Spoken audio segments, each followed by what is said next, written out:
عابدی کو جب یزید سے بابا کا سار ملا، عابدی کو جب یزید سے بابا کا سار ملا، سر کیا ملا کے مرم زخم جگار ملا، ماہ سفر میں شام سے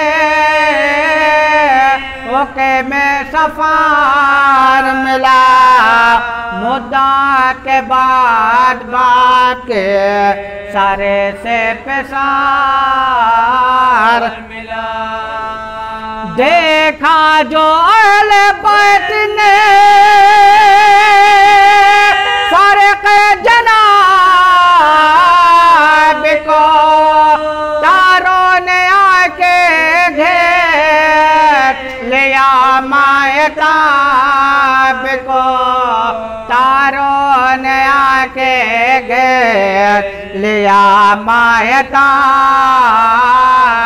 کو، بہنوں نے بارے بارے لیا گود میں غسار، زینب نے ہوٹے رکھ دیے بھائی کے ہوٹ پر، دریا بہا کے آنسو کے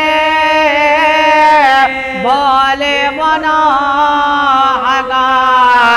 بھیا پھرے بنا کے ہمیں شیردار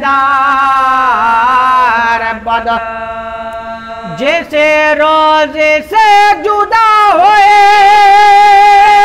میدان سے آپ کے، نیزوں سے پہنچتے زخمی آئے دل غم سے آپ کے، نیزوں سے پہنچتے زخمی آئے دل غم سے آپ کے، جیسے روز سے جدا ہوئے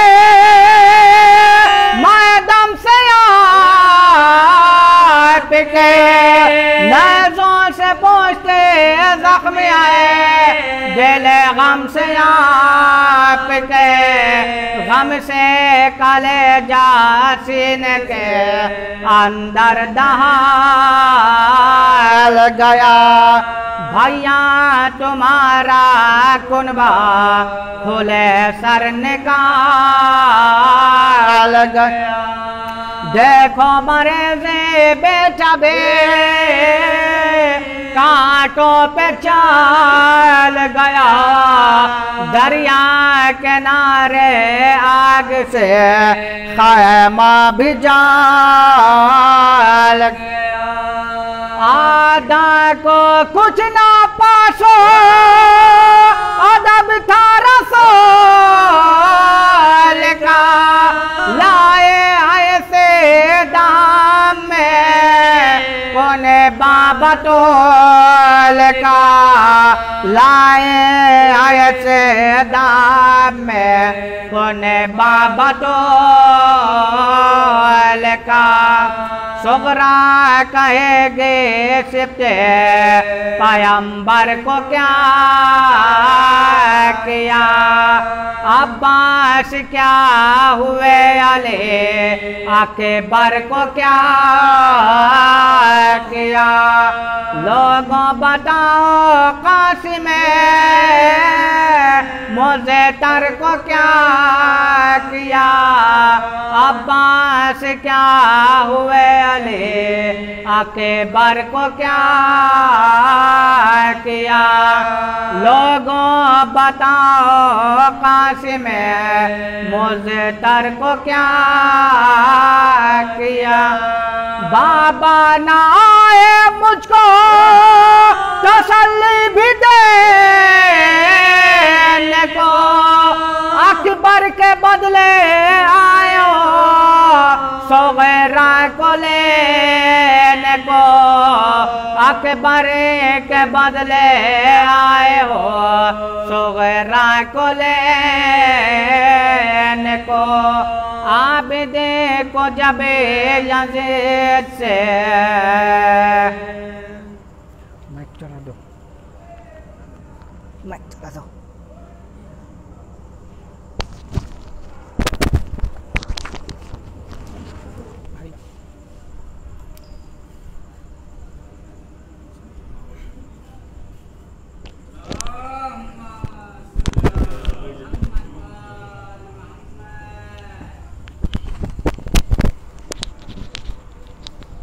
صلوات پڑھیں محمد والے.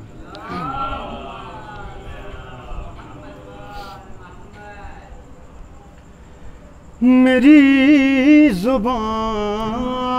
زبان پہ میری زبان پہ جو ذکر حسین جاری ہے میری زبان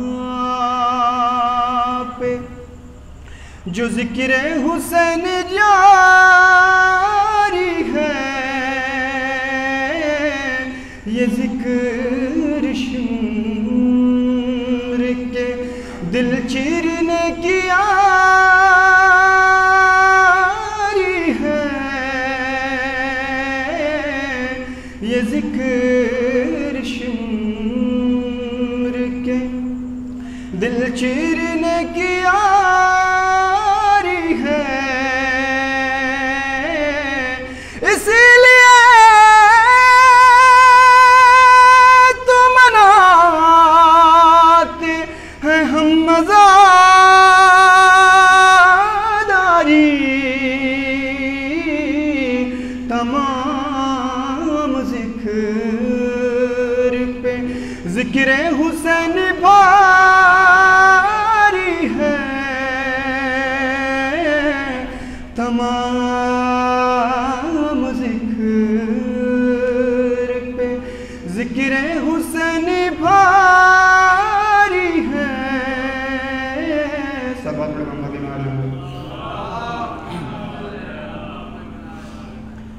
خبر اصغر کی بنانے میں بہت دیر لگی خبر اصغر کی بنانے میں بہت دیر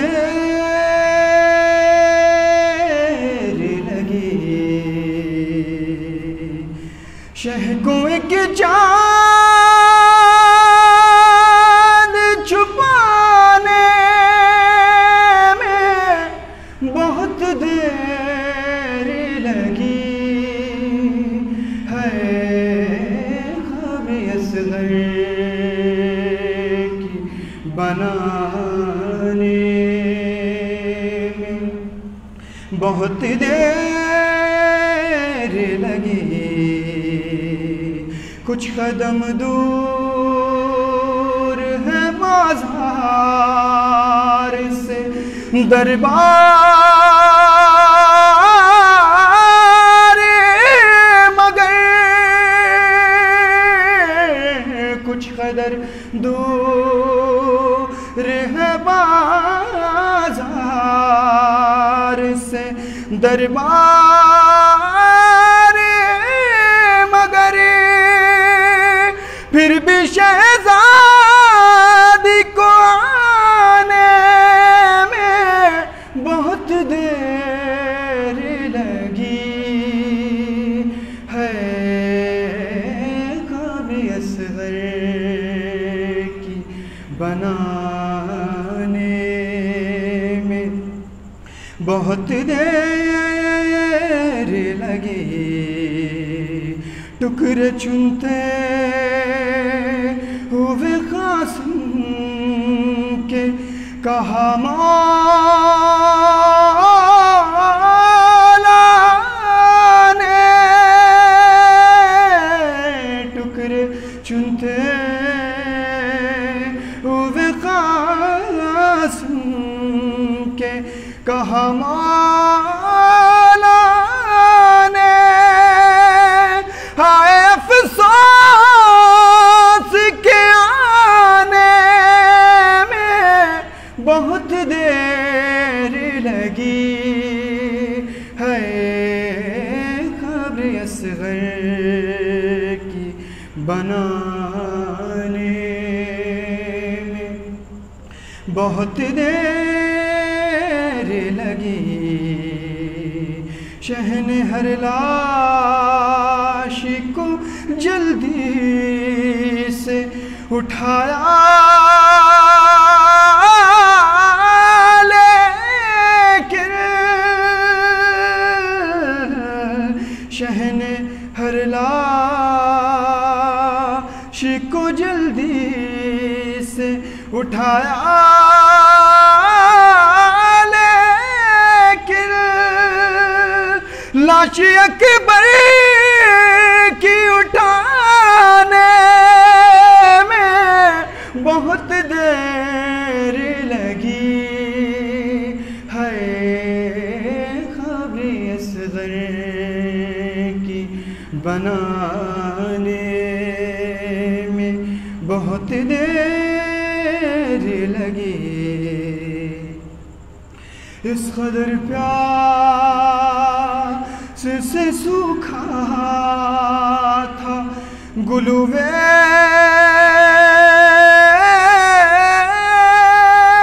سرور اس قدر پیاس سے سوکھا تھا گلوے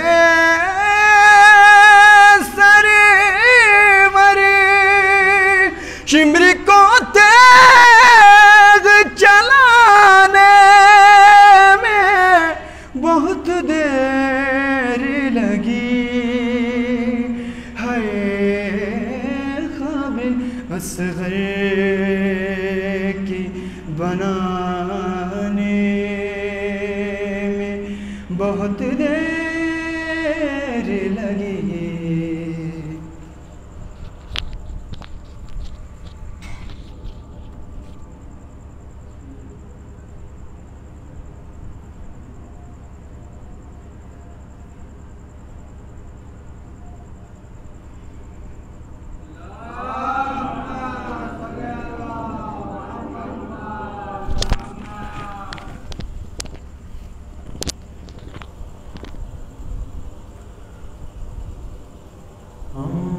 میں جا رہا ہوں دین خدا بچانے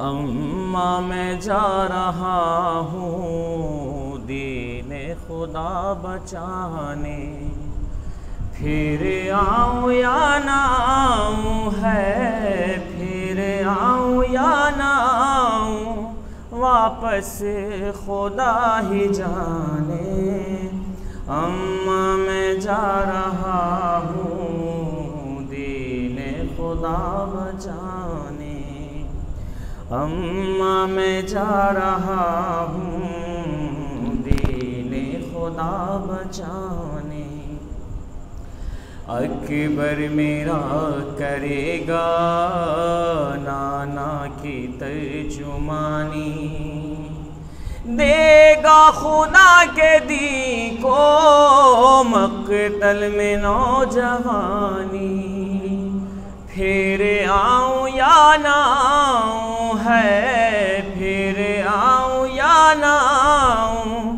واپس خدا ہی جانے اماں میں جا رہا ہوں دین خدا بچانے اماں میں جا رہا ہوں دین خدا بچانے کہتے ہوئے شہ کی آواز تھر تھرائی دے دوں گا راہ حق میں عباس جیسا بھائی پھر آؤں یا نہ آؤں ہے پھر آؤں یا نہ آؤں واپسی خدا ہی جانے، اماں میں جا رہا ہوں دین خدا بچانے،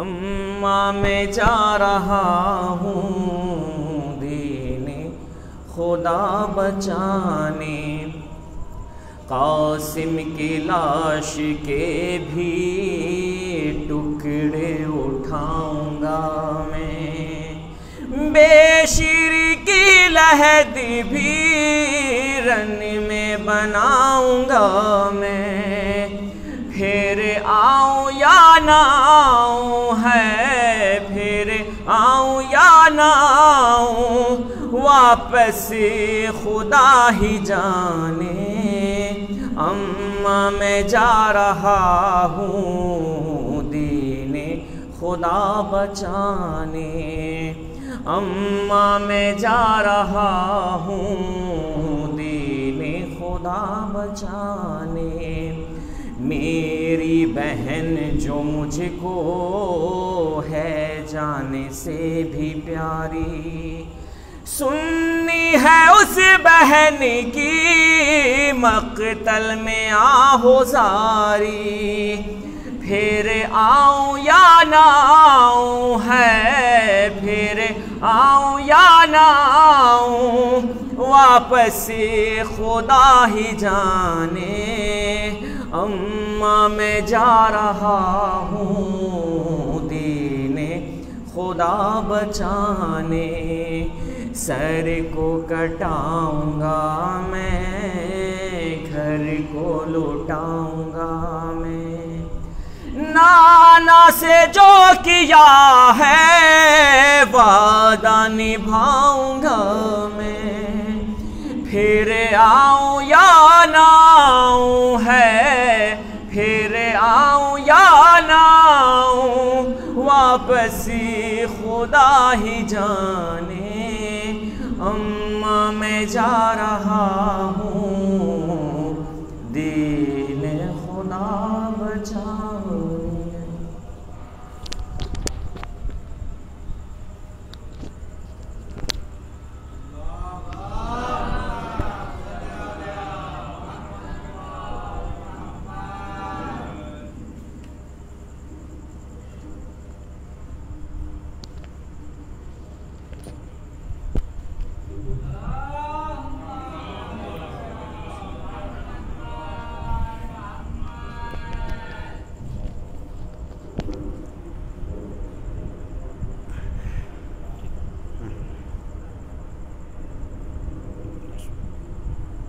فاتحہ۔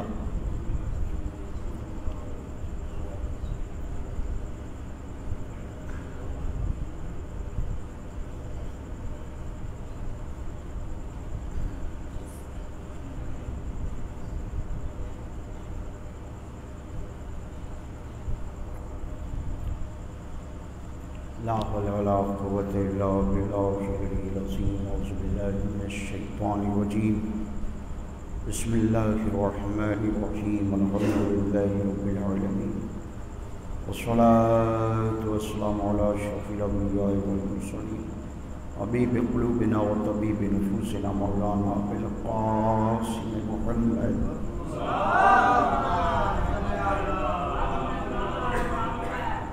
وآله الطيبين الطاهرين المعصومين المظلومين، ولعنة الدائمة على أعدائه مجمعين من الآن إلى قيام يوم الدين، أما بعد، وقد قال رسول الله صلى الله عليه وآله وسلم: من مات ولم يعرف إمام الزمان مات ميتة جاهلية، صلوات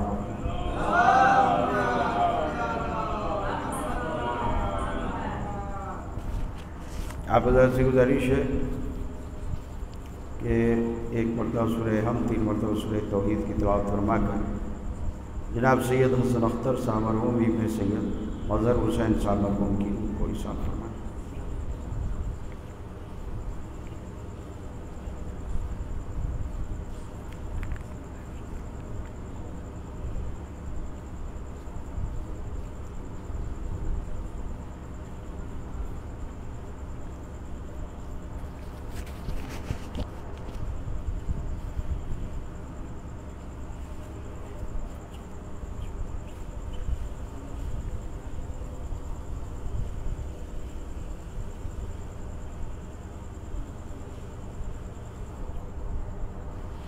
صلوات پر محمد۔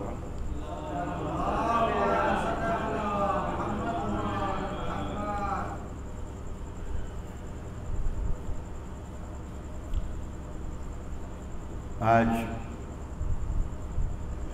دل کی مجلس میں میں نے بغانی خرد میں علم کے موضوع پر گفتگو کی، اور میں نے وہاں عرض کیا تھا کہ علم کے مقابلے میں یا عقل کے مقابلے میں جہل آتا ہے، اور شریعت کے مقابلے میں جاہلیت آتی ہے۔ میں نے کہا تھا کہ شب میں جاہلیت پر گفتگو کریں گے۔ عزیزائے محترم، جہل اور جاہلیت میں بہت فرق ہے۔ نبی نے یہ نہیں فرمایا کہ جو اپنے زمانے کے امام کو نہ پہچانے اس کی موت جاہل کی موت ہوگی، نہیں فرمایا، کیونکہ سب کے سب جاہل ہیں اس کائنات میں۔ جی، آپ بھلے بولیں کسی کو ڈانٹ کر کے، خود کو قابل سمجھے اور سامنے والے کو کہیں کہ جاہل ہو گیا، وہ پلٹ کے کہہ سکتا ہے کہ آپ بھی تو جاہل ہیں۔ ہم دونوں میں کچھ خاص فرق نہیں ہے۔ دیکھیے، جو آدمی جتنا جانتا ہے اتنے بھر کا عالم ہوتا ہے، اور جو کچھ نہیں جان رہا ہے اس کا جاہل ہوتا ہے۔ تو آپ سب کچھ تو جانتے نہیں ہیں جو آپ عالم ہو گئے۔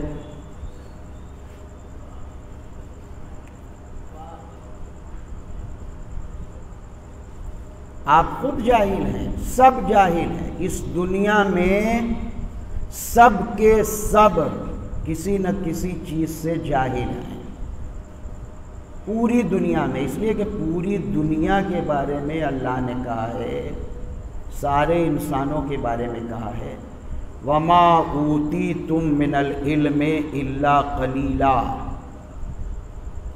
لاؤ ساری دنیا والے مل کے جتنا علم ہے کوڑ کوڑ کے نکال لو، جہاں سے بھی ہو سکے، نوچ نوچ کے لے آؤ، کوڑ کوڑ کے نکالو، سمندروں کی تہوں میں ڈوب ڈوب کے نکالو، پھر بھی تم قلیلہ کے قلیلہ ہی رہو گے۔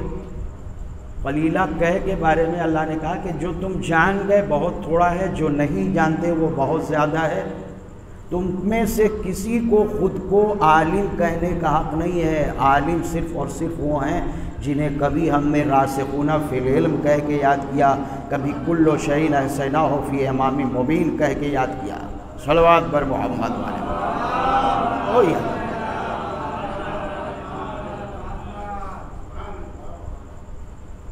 اسی لیے امام کی حدیث ہے کہ لوگ تین قسم کے ہیں، عالم و متعلم و غصاء، علم رکھنے والے، علم لینے والے، اور کوڑا کرکٹ۔ علم رکھنے والے ہم محمد و آل محمد ہیں، علم لینے والے ہمارے چاہنے والے ہیں، اور جو بھی ہم سے دور ہیں ان کی حقیقت کوڑا کرکٹ سے زیادہ نہیں ہے۔ صلوات بر محمد۔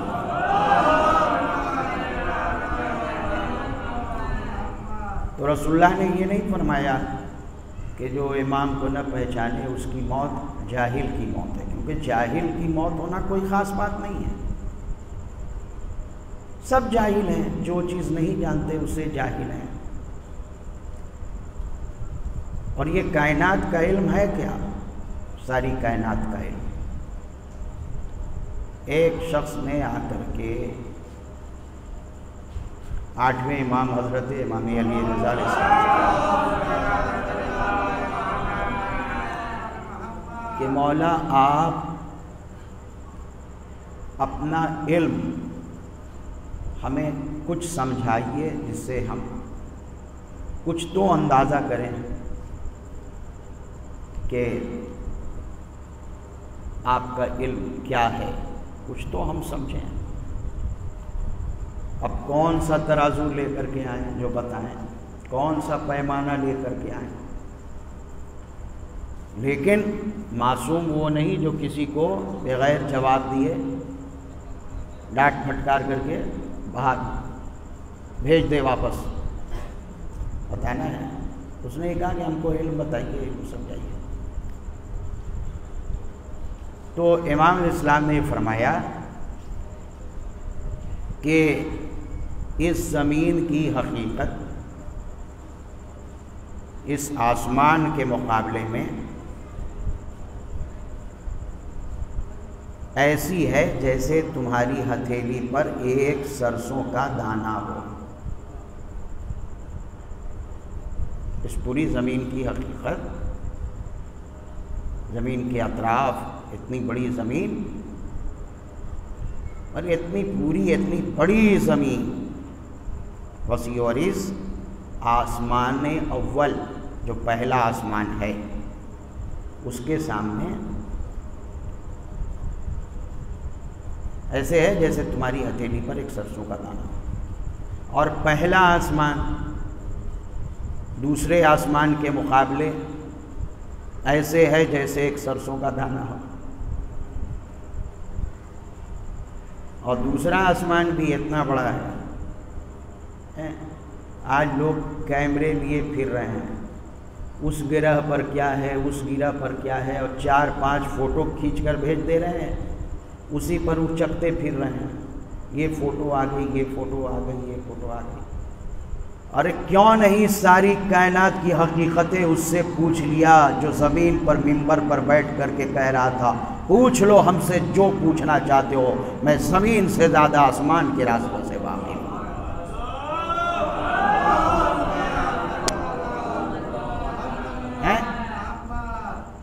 سوکھی سوکھی تصویریں ڈال رہے ہو اور اس پر چکتے پھر رہے ہوتا ہوں، رات کی کوئلے کی تصویریں ڈال ڈال کر کے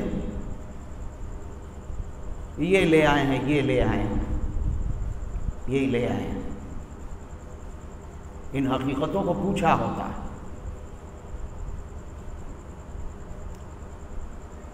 تو امام نے فرمایا کہ دوسرے آسمان کی حقیقت تیسرے کے مقابلے میں سرسوں کے دانے کی طرح ہے، تیسرے کی حقیقت چوتھے کے مقابلے میں، چوتھے آسمان کے مقابلے میں۔ اب پھر زمین تو وہ سرسوں کا دانہ بھی آدھا ہو گیا نا، پھر چوتھے آسمان کے مقابلے میں پوری زمین کتنا بڑا ہوگا۔ اور پھر ساتویں آسمان کے سامنے ان 6 کے 6 آسمانوں کی حقیقت سرسوں کے دانے کے برابر ہے۔ لیکن اے سوال کرنے والے سن، ان تمام زمینوں کی حقیقت اور تمام آسمانوں کی حقیقت ہم محمد و آل محمد کے علم کے سامنے بس اتنی سی ہے جتنی کسی انسان کے ہاتھوں پر سرسوں کے دانے کی حیثیت ہوتی ہے۔ تو یہ سارے زمین و آسمان ہمارے علم کے سامنے اتنے مختصر ہیں جتنا تمہارے سامنے سرسوں کا دانہ مختصر ہوتا ہے۔ صلوات بر محمد والے محمد۔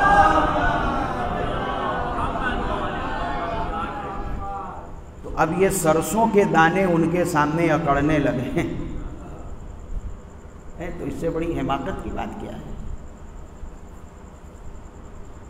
تو رسول نے یہ نہیں کہا کہ جو بغیر معرفت امام کی مر جائے اس کی موت جاہل کی موت ہے، کہا جاہلیت کی موت ہے۔ جاہلیت کا مطلب حیوانیت ہوتا ہے، حیوانیت ہوتا ہے۔ رسول یہ کہنا چاہتے ہیں جو اپنے زمانے کے امام کو نہ پہچان لے، نہ پہچانے، سمجھ لو اس میں اور حیوان میں کوئی فرق نہیں ہے۔ اس کی موت درندے کی موت ہے، اس کی موت حیوان کی موت ہے۔ صلوات پر محمد والے۔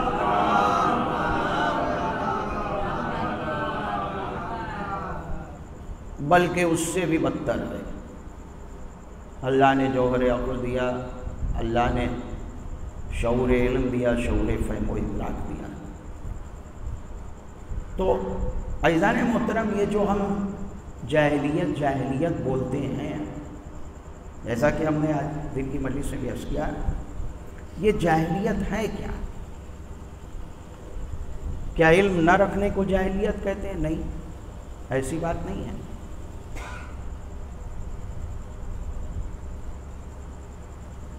اخلاق نہ رکھنے کو جاہلیت کہتے ہیں، شریعت نہ سمجھنے کو جاہلیت کہتے ہیں،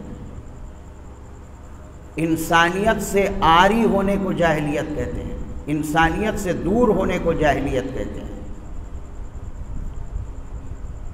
آج جو جتنے ظلم و ستم کرنے والے ہیں، آپ کیا سمجھ رہے ہیں؟ یہ جاہل ہیں؟ سب ڈگری ہولڈر ہیں، بڑی بڑی ڈگریاں ہیں ان کے پاس۔ یہ جاہل تو نہیں ہے، لیکن جاہلیت زدہ ضرور ہے۔ کیوں؟ اس لیے کہ ان کے پاس علم کائنات ہے، علم انسانیت نہیں ہے، علم اخلاق نہیں ہے، علم زندگی نہیں ہے، علم بندگی نہیں ہے۔ اور یہ دور جاہلیت تھا نہیں ان لوگوں کے درمیان جو محمد و آل محمد کی تعلیمات سے دور ہیں، آج بھی دور جاہلیت قائم ہے، قائم ہے۔ وہ چھوٹا دور جاہلیت تھا، رسول سے پہلے والا، غور سے سنیے گا، ڈنکے کی چوٹ پر کہہ رہا ہوں، وہ تو چھوٹا دور جاہلیت تھا۔ آج جہاں دور جاہلیت ہے نا، وہ بڑا والا دور جاہلیت ہے، بہت بڑا ہے۔ کیوں؟ اس لیے کہ کل والے یہ کہہ سکتے ہیں، ہم جانتے نہیں نبی کیا ہیں، ہم جانتے نہیں علی کون ہیں، ہم جانتے نہیں ہیں عصمت زہرا کیا ہے، ہم جانتے ہی نہیں اخلاق حسن کیا ہے، ہم جانتے ہی نہیں شجاعت حسین کیا ہے۔ لیکن آج گلی گلی، شہر شہر، قریہ قریہ، ملکوں ملکوں ہم مجلس حسین کر کے یہ بتا رہے ہیں، آؤ ہم تمہیں بتاتے ہیں خدا کیا ہے، نبی کیا ہے، زہرا کون ہے، علی کون ہے، حسن کون ہے، حسین کون ہے۔ گلی گلی، قریہ قریہ ہم پیغامات محمد و آل محمد نشر کر رہے ہیں۔ اب بھی کوئی اندھیرے میں ڈوبا رہے تو اس سے بڑا جاہلیت زدہ کون ہے؟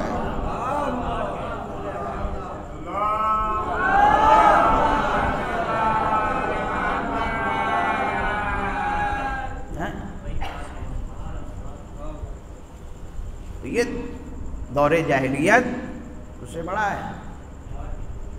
آپ کہہ ہی نہیں سکتے کہ جاہلیت بالکل ختم ہو گئی۔ ارے جاہلیت ختم ہو جاتی تو پھر نبی یہ نہیں کہتے نا، من مات ولم یعرف امام زمانہ مات میتۃ جاہلیہ۔ مطلب یہ کہ وہ جو مردار کھاتے تھے، وہ جو بیٹیوں کو زندہ درگور کر دیتے تھے، کم سے کم اتنے باحیا تھے کہ بیٹی کے پیدا ہونے کا انتظار کر لیتے تھے۔ وہ پچھلے دور جاہلیت کے تھے، پچھلا دور جاہلیت تھا۔ ابھی تو کچھ جگہ ایسا دور جاہلیت ہے کہ ابھی آنے بھی نہ پائی، اور انہیں بے چینی ہے، میل ہے کہ فیمیل ہے، تو کم سے کم آ تو جانے دیتے تھے۔ اس میں بہت ساری بچ بھی جاتی تھی، لیکن یہ تو اس کا بھی انتظار نہیں کرتے ہیں، اس کے آنے سے پہلے ہی دفن کا انتظام کر دیتے ہیں۔ تو صرف وہ دور جاہلیت نہیں ہے، بلکہ جو بھی اپنے وقت کے امام کو نہ پہچانے، اس کی موت جاہلیت کی موت ہے۔ اس کا مطلب کیا ہے؟ دور جاہلیت چاہے رسول سے پہلے کا رہا ہو یا قیامت تک آنے والی جتنی بھی جاہلیتیں ہوں، ان سب سے بچنے کے نظام کا نام ہے امامت۔ اس جاہلیت سے بچنے کا نظام قدرت کا نام ہے امامت۔ پیغمبر فرماتے ہیں امامت سے وابستہ ہو جاؤ تاکہ جاہلیت سے محفوظ رہو۔ صلوات پر محمد والے۔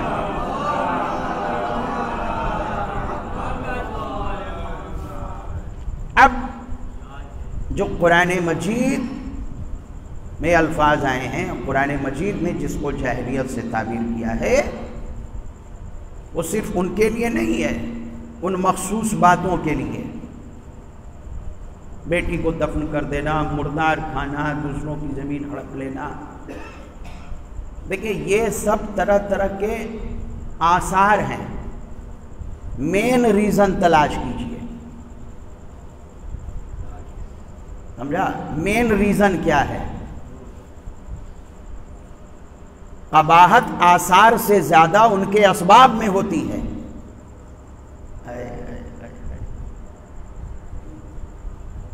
ایک آدمی نے مسجد میں دھماکہ کر دیا، ایک آدمی نے امام بارگاہ میں دھماکہ کر دیا، یہ جرم ہے.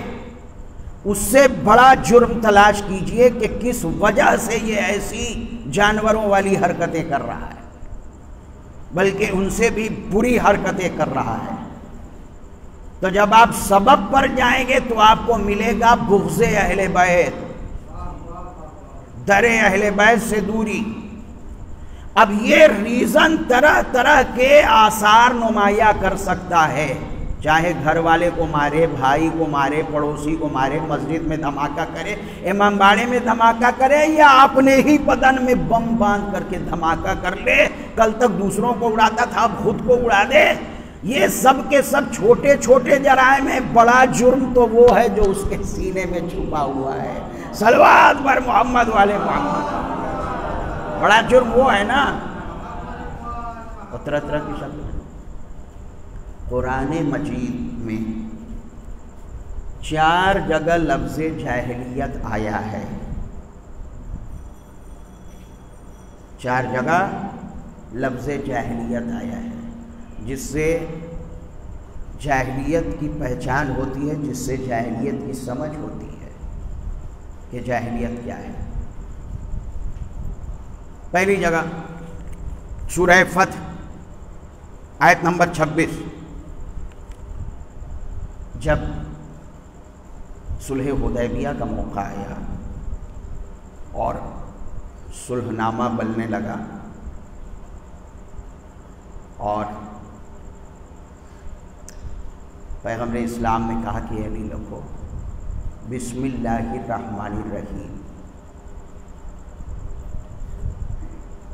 تو سامنے کے لوگ بھڑک گئے. ارے یہ آپ کیا لکھ رہے ہیں؟ اس پہ پڑھ کے کہا اچھا بسم کا اللہم کر دو.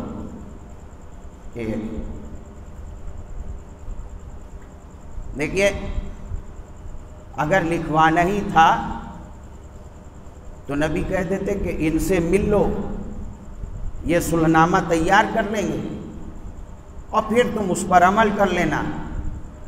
لیکن نبی بیٹھے ہوئے ہیں، کہہ رہے ہیں یہ لکھو. لکھوا رہے ہیں نبی، لکھ رہے ہیں علی. لکھواتا کون ہے؟ جو جانتا ہو کیا لکھوانا ہے اور جو تحریروں کو بدلنے کا ہنر بھی رکھتا ہو. لکھ رہے ہیں. اس کے بعد پھر بات آئی کہ یہ پیغام محمد رسول اللہ کی طرف سے ہے. پھر وہ بھڑکے، ارے یہ آپ کیا لکھوا رہے ہیں؟ اسی کو ماننا ہوتا تو یہ سب کیوں ہوتا؟ اب دیکھیے قرآن اس کے بارے میں کیا کہہ رہا ہے. اِذْ جَعَلَ الَّذِينَ كَفَرُوا فِي قُلُوبِهِمُ الْحَمِيَّةَ حَمِيَّةَ الْجَاهِلِيَّةِ، کہ جب وہ لوگ جو کافر تھے وہ بھڑک گئے اور انہوں نے اپنے دل کی لگی ہوئی آگ دکھائی. توجہ ہے، دل کی لگی ہوئی آگ دکھائی اور انہوں نے وہ گرمی دکھائی، وہ شعلہ دکھایا، وہ غصہ دکھایا جو جاہلیت کا غصہ ہے. ہر غصہ برا نہیں ہے. کوئی غصہ حیا کی تعبیر ہوتا ہے، کوئی غصہ اپنے حق کے دفاع کے لیے ہوتا ہے، کوئی غصہ اپنے لوگوں کے، سماج کے لیے، معاشرے کے لیے، انسان کے حقوق کے دفاع کے لیے ہوتا ہے.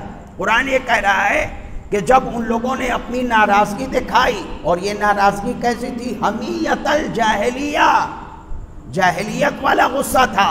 لیکن اس عالم میں اللہ ایک طرف ان کے دل کے بھڑکتے ہوئے شعلوں کو پیش کر رہا ہے، ان کی گرمی پیش کر رہا ہے، اور دوسری طرف اللہ یہ کہہ رہا ہے فَأَنزَلَ اللَّهُ سَكِينَتَهُ عَلَى رَسُولِهِ وَعَلَى الْمُؤْمِنِينَ، لیکن اس درمیان اللہ نے پیغمبر کے دل میں سکون نازل کیا اور مومنین کے دل میں سکون نازل کیا۔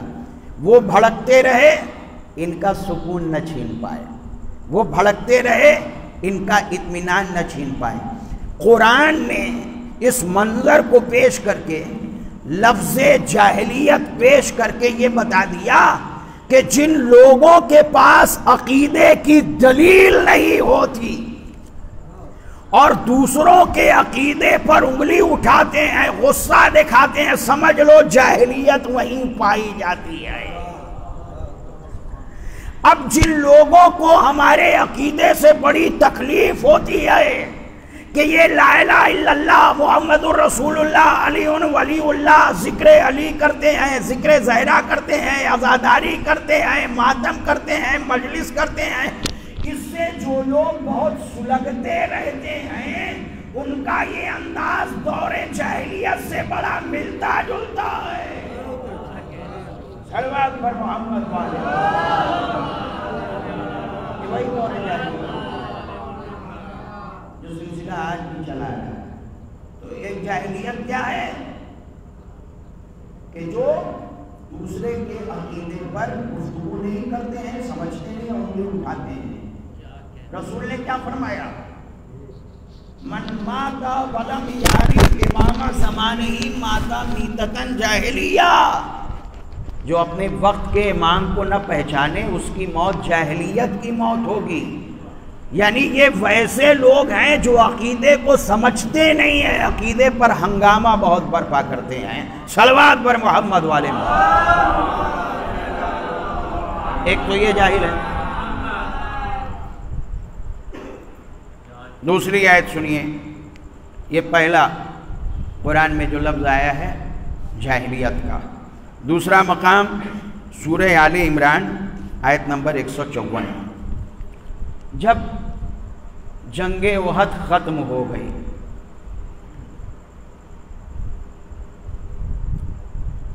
کیا کیا ہوا اس جنگ میں وہ سب آپ کو معلوم ہے، اس کو نہیں دہرانا ہے، لیکن پیغمبر اسلام نے کہا کہ دیکھو جن لوگوں نے یہ عجیب عجیب حرکتیں کی ہیں جو انہوں نے خود بتا دی، کسی نے کہا کہ آج تو میں نے جنگلی بکریوں کو فیل کر دیا، اس طرح دوڑ رہا تھا جیسے جنگلی بکریاں دوڑا کرتی ہیں۔ اب وہ سب ہوا تو پیغمبر اسلام نے کہا کہ توبہ کر لو، اللہ غفور الرحیم ہے، آئندہ اس طرح کی حرکتیں تم مت کرنا۔ اس کے بعد اب جو ہوا سو ہوا، آگے کا پلان پیغمبر کو بتانا ہے۔ تو پیغمبر اسلام نے ان لوگوں کو یہ سمجھایا کہ چین و سکون سے رہو، اب جو ہوا ہوا، اپنے ذہن و دل و دماغ کو آرام دو، سکون دو۔ تو جو مومنین تھے وہ تو سمجھ گئے کہ ہاں پیغمبر یہ کہہ رہے ہیں تو ہمیں سکون سے رہنا چاہیے، اطمینان سے رہنا چاہیے، لیکن کچھ کے مزاج کے اندر ایسی کھلبلی تھی، ایسی بے چینی تھی جو ختم ہونے کا نام ہی نہیں لے رہی تھی۔ ارے یا رسول اللہ، لگتا ہے وہ پھر ہمارا پیچھا کر رہا ہے۔ ارے ختم ہو گئی بھائی جنگ، تم اپنے گھر آ گئے۔ ارے یا رسول اللہ، ہمیں لگتا ہے کہ پھر کوئی ہمیں تلوار لے کے دوڑا رہا ہے۔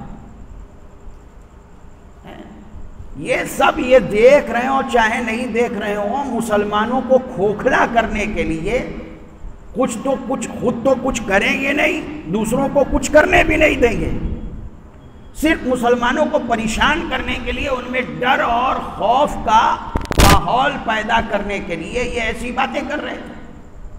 اور پیغمبر کی باتوں پر انہیں کوئی یقین نہیں ہو رہا ہے۔ پیغمبر زندگی سمجھا رہے ہیں، موت سمجھا رہے ہیں، جنت سمجھا رہے ہیں، ساری باتیں سمجھا رہے ہیں، لیکن یہ یقین نہیں ہو رہا ہے۔ تو اللہ نے اس وقت یہ آیت نازل کی، سورہ آل عمران آیت نمبر 154، یظنون باللہ غیر الحق ظن الجاہلیہ، انہیں حق کی باتیں سمجھ میں نہیں آ رہی ہیں، اپنی جاہلیت زدہ اپنے گمان کو بار بار پیش کر رہے ہیں، حق کی باتیں سمجھ میں نہیں آ رہی ہیں۔ حق یہ کہہ رہا ہے کہ اطمینان سے رہو، لیکن ان کی بے چینی دور ہونے کا نام نہیں لے رہی ہے۔ حق یہ کہہ رہا ہے کہ سکون سے رہو، ان کی بے چینی دور ہونے کا نام نہیں لے رہی ہے۔ اب آپ کو جاہلیت سمجھ میں آئی؟ جو پیغمبر کی بات پر یقین کرے وہ علم والا ہے، جو پیغمبر کے لاکھ سمجھانے کے باوجود، بتانے کے باوجود جو بے چینی میں مبتلا رہے وہ جاہلیت زدہ ہیں۔ تو جو پیغمبر کے سمجھانے پر نہ مانے وہ تو جاہلیت زدہ ہے، اور جسے پیغمبر 1.25 لاکھ حاجیوں کے درمیان ہاتھوں پر اٹھا کے دکھا کے بتائیں من کنت مولا ہو فہذا علی مولا، پھر بھی یقین نہ کرے، وہ کتنا بڑا جاہلیت زدہ ہوگا۔ صلوات پر محمد والے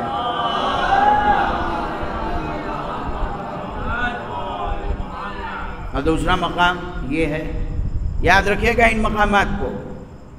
پہلا مقام وہ جو عقیدوں پہ حملہ کرتے ہیں بغیر دلیل کے، جیسے کہ صلح حدیبیہ میں، یہ سب جاہلیت والے ہیں۔ دوسرا مقام جو پیغمبر کی بات پر یقین نہ کرے وہ جاہلیت زدہ ہے۔ اب تیسرا مقام سنیے،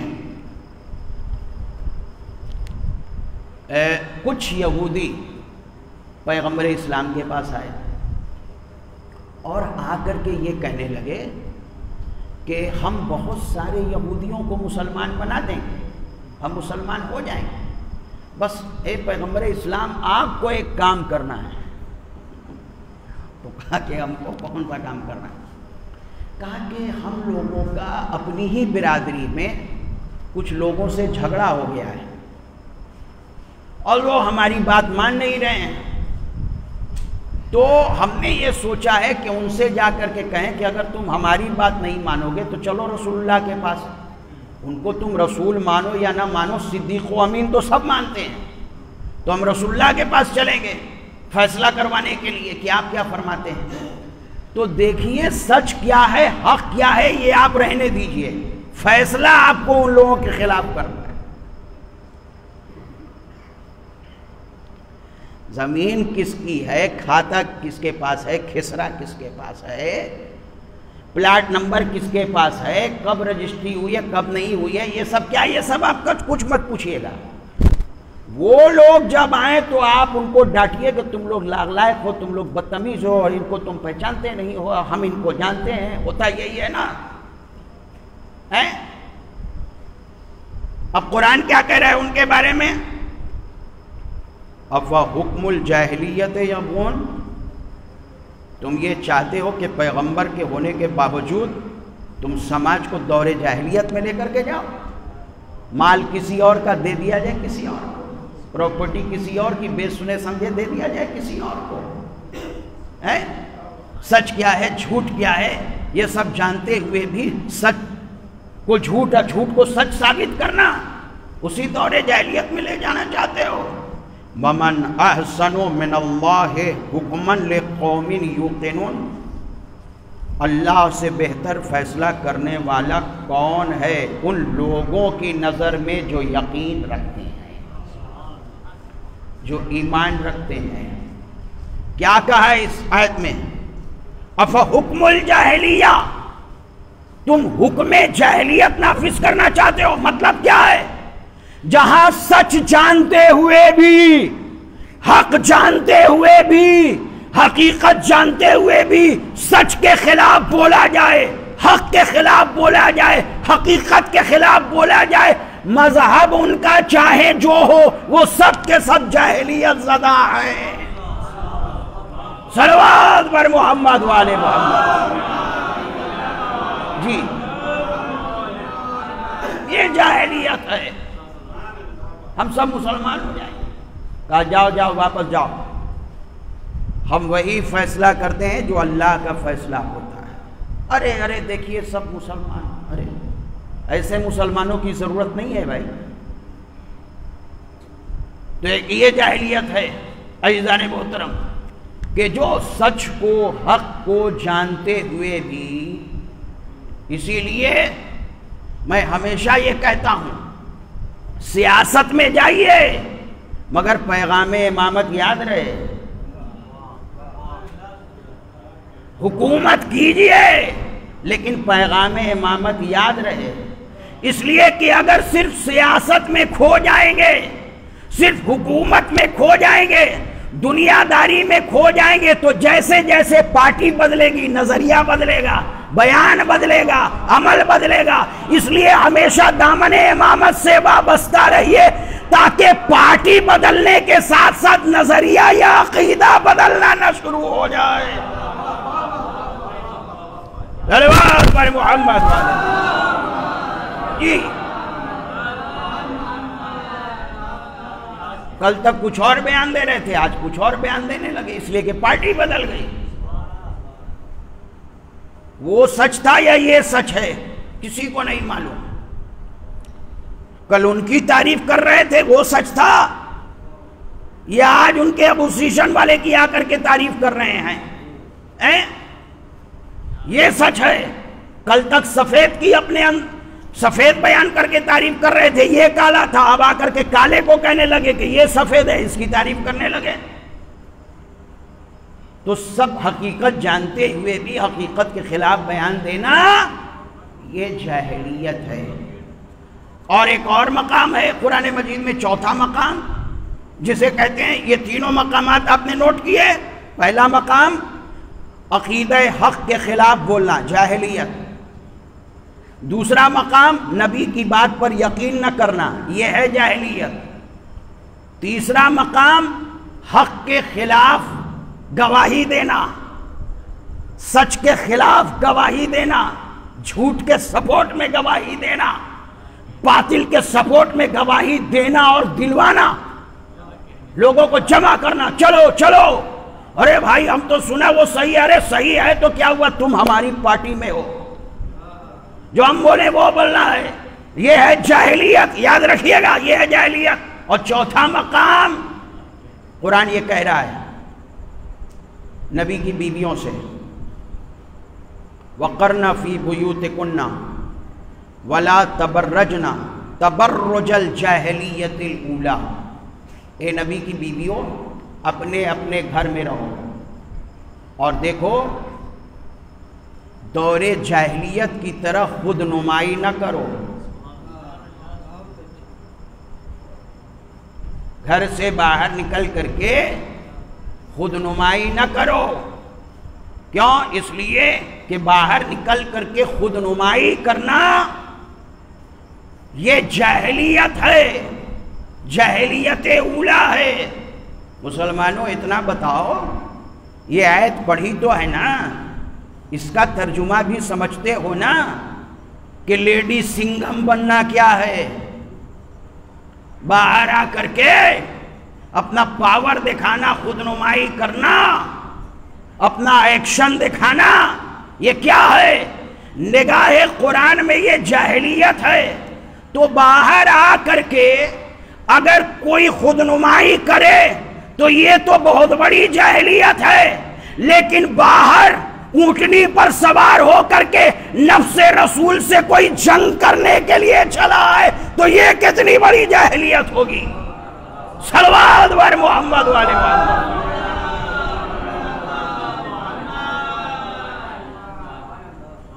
اسی لیے عزیزان محترم قرآن نے نمونہ انہیں نہیں بنایا ہے جن کے ساتھ نبی کی زوجیت پائی جاتی ہے، بلکہ قرآن نے کائنات کے لیے نمونہ اس بیوی کو بنایا ہے جس کے یہاں عصمت پائی جاتی ہے، جس کے عمل کی ذمہ داری قرآن نے لی ہے۔ انما یرید اللہ لیذھب عنکم الرجس اہل البیت ویطہرکم تطہیرا۔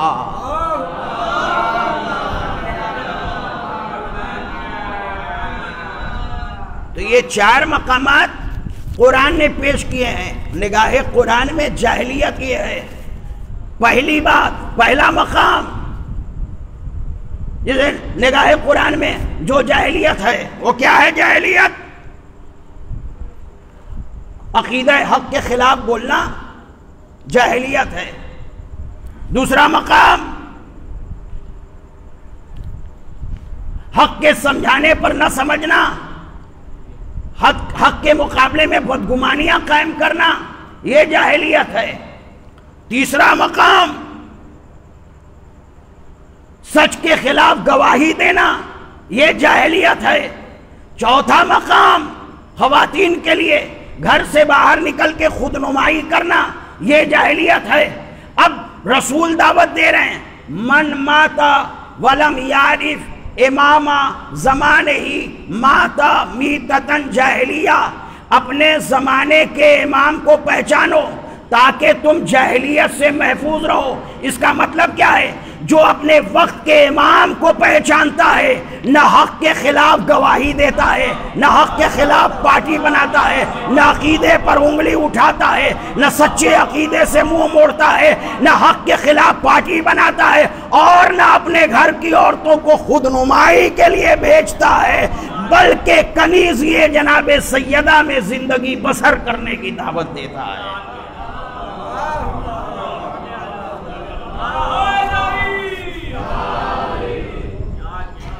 یہ مقامات ہیں عزیزان محترم قرآن مجید میں کہ انہیں جاہلیت سے تعبیر کیا گیا ہے. جن میں یہ صفتیں پائی جا رہی ہوں وہ سمجھو دور جاہلیت میں ہیں. ان کے ہاں دور جاہلیت ہے. دور جاہلیت رسول سے پہلے نہیں تھا. دور جاہلیت رسول کے بعد بھی رہا، آج بھی ہے جہاں جہاں جاہلیت ہے. ایسی جاہلیت کسی نے دیکھی ہوگی؟ ایسی جاہلیت وہ لوگ جو دور جاہلیت کو رسول سے پہلے محدود کرتے ہیں، ایسی جاہلیت کسی نے دیکھی ہوگی کہ ایک 13 سال کا کمسن دم توڑ رہا ہے بے جرم و خطا اور اس کے اوپر گھوڑے دوڑائے جا رہے ہیں؟ یہ جاہلیت رسول سے پہلے نہیں تھی، یہ رسول کے بعد کی جاہلیت. ایسی جاہلیت کہیں چشم فلک نے دیکھی ہے؟ کہیں یہ جاہلیت کہ سامنے دریا بہہ رہا ہے، جانور پانی پی رہے ہیں، چرند و پرند و درند پانی پی رہے ہیں، لیکن نبی کے گھر کے چھوٹے چھوٹے بچے العطش العطش کی صدائیں بلند کر رہے ہیں. بتائیے یہ جاہلیت نہیں ہے تو کیا ہے؟ یہ حیوانیت نہیں ہے تو کیا ہے؟ یہ درندگی نہیں ہے تو کیا ہے؟ ایسی جاہلیت کسی نے دیکھی ہوگی کہ ایک سقا پیاسوں کو پانی پلانے کے لیے مشکیزہ لیے ہوئے خیمے کی جانب بڑھ رہا ہو اور اس پر تیروں کی بوچھار ہو رہی ہو، اس کے شانے قلم کر دیے جائیں اور اس کے مشکیزے پر تیر چلایا جائے؟ یہ جاہلیت رسول کے بعد بھی ہے. ایسی جاہلیت کسی نے دیکھی ہوگی؟ کسی نے دیکھی ہوگی کائنات میں کہ ایک باپ اپنے ششماہے کو ہاتھوں پر لیے ہوئے یہ کہہ رہا ہو کہ کیا تم میں کوئی ہے جو اس بچے کو آ کر کے پانی پلا دے؟ اللہ اکبر، اللہ اکبر. حسین نے متعدد منزلوں پر استغاثہ کیا ہے، مگر جب علی اصغر کو لے کر کے آئے ہیں تو ایک عجیب استغاثہ کیا ہے، کیا تم میں کوئی صاحب اولاد نہیں ہے؟ جاہل درد اولاد کو سمجھتا ہے، جاہلیت زدہ نہیں سمجھتا ہے. اس لیے کہ جاہل ہونے کے ساتھ ساتھ انسان ہو سکتا ہے، لیکن جس کے اندر جاہلیت ہے وہ انسان نہیں ہے، وہ حیوان ہے۔ کوئی ہے جو اسے پانی پلا دے؟ پانی تو نہیں ملا، نہیں دینا تھا نہ دیتے، لیکن تیرے سے شعبہ سے اس بچے کو اس طرح ذبح کیا گیا کہ بچے کا وزن کم تھا، تیر کا وزن زیادہ تھا۔ اللہ اکبر، پانی نہ دینا تھا نہ دیتے، اس تیر کو چلانے کی کیا ضرورت تھی؟ میں آپ سے کیا بیان کروں، کیا بیان کروں عزیزان محترم؟ میں نے دور جاہلیت سے متعلق تاریخ کے بڑے صفحات پڑھے ہیں، بہت ساری باتیں ہم نے پڑھی ہیں، لیکن ہم نے کہیں یہ نہیں پڑھا ہے دور جاہلیت میں۔ اس سے پہلے بھی بہت بڑی بڑی بدو قومیں گزری ہیں، جاہلیت زدہ قومیں گزری ہیں، لیکن ہم نے یہ کہیں نہیں پڑھا ہے کہ کسی کے لاشے کو پامال سم اسپا کیا گیا ہو اور پس مرگ کسی کے جسم سے لباس چھینا گیا ہو۔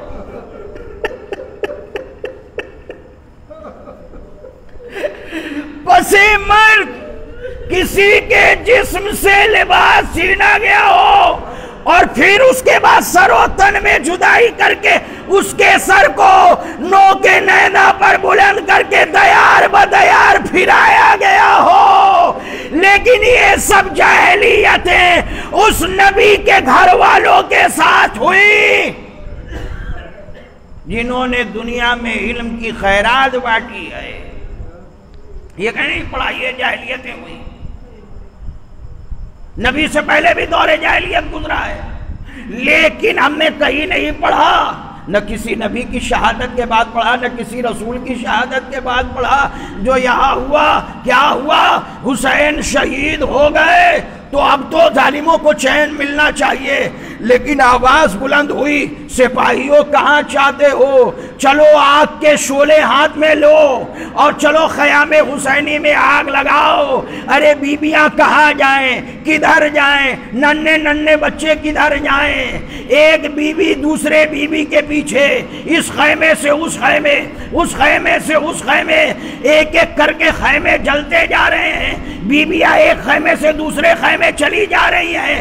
اسی اسنا میں سکینہ اپنی پھوپھی سے بچھڑ گئی، اپنی ماں سے بچھڑ گئی، ایک خیمے میں جا کر کے چھپ گئی۔ جاہلیت کی بہت داستانیں سنی ہوں گی آپ نے، لیکن ایک 4 سالہ یتیمہ کے ساتھ ایسی جاہلیت آپ نے کہیں نہیں سنی ہوگی جو ہم نے کربلا میں دیکھی۔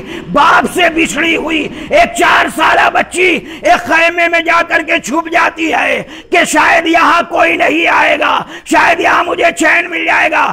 اتنے میں خیمے کا پردہ بلند ہوتا ہے۔ سکینہ نے جو سامنے دیکھا تو کیا دیکھا؟ شمر کی شعلے برساتے ہوئی آنکھیں سکینہ کو گھور رہی ہے۔ بچی سہم کر کے پیچھے ہٹی۔ اب سکینہ کیا دیکھتی ہے کہ وہ آنکھیں سکینہ کے گوشواروں کو دیکھ رہی ہے۔ بچی اور پیچھے ہٹی۔ ایک مرتبہ شمر چیخا، اے بچی یہ گوشوارے اتار کے مجھے دے، یہ گوشوارے اتار کے مجھے دے۔ سکینہ پیچھے ہٹی، ظالم کچھ اور آگے بڑھا، یہ گوشوارے اتار کے مجھے دے۔ سکینہ اور پیچھے ہٹی، ظالم اور آگے بڑھا، یہاں تک کہ اب پیچھے ہٹنے کی جگہ نہیں ہے۔ ظالم سامنے کھڑا ہے، یہ گوشوارے اتار کے مجھے دے۔ ایک مرتبہ بچی کہتی ہے ابھی تو میں صرف 4 سال کی ہوں، مجھے نہ گوشوارے پہننا آتا ہے نہ گوشوارے اتارنا آتا ہے۔ ابھی تو میں صرف 4 سال کی ہوں، نہ مجھے گوشوارے پہننا آتا ہے نہ اتارنا آتا ہے، یہ تو مجھے میرے امو نے لا کر کے پہنائے تھے۔ کہیں سے میرے امو کو بلا دے کہ عباس آؤ، شمر گوشواروں کا تقاضا کر رہا ہے۔ ارے یہ سننا تھا، شمر کے خونی ہاتھ آگے بڑھے، سکینہ کے کانوں سے گوشواروں کو اس طرح چھینا کہ کانوں کی لبیں پھٹ گئی، بچی زمین پر گر گئی، خاک پر منہ پھیر کے آواز دی، اے چچا، اپنی بھتیجی کا حال ظاہر کر کے اسے علم الذین ظلموا منقلمون انا للہ و انا الیہ راجعون الہی میں اقتدرا وابیا وبالیا وبنیا وسر المستضعفیا۔ پروردگارہ ہماری اس مجلس کو قبول فرما، پروردگارہ جو بیمار ہوں ان کو شفاء کامل و عاجل عنایت فرما، پروردگارہ جو پریشان حال ہوں ان کی پریشانیوں کو دور فرما، پروردگارہ مومنین کے رزق و روزی میں خیر و برکت عنایت فرما، جہاں کہیں بھی دنیا میں مومنات ہیں ان کی جان و مال عزت و آبرو کی حفاظت فرما، علماء اکرام مراجع اکرام کی حفاظت فرما، پروردگارہ ہمارے مرحومین کی مغفرت فرما، انہیں جوارے میں معصومین علیہ السلام میں جگہ عنایت فرما، منجی بشریت حضرت امام زمانہ کے ظہور میں تعجیل فرما، ہمیں مولا کے اعوان و انصار میں شامل فرما۔ آپ حضرات سے گزارش ہے کہ ایک مرتبہ سورہ ہم 3 مرتبہ سورہ توحید کی تلاوت فرما کر سید حسن اختر صاحب مرحوم ابن سید مظہر حسین صاحب مرحوم کے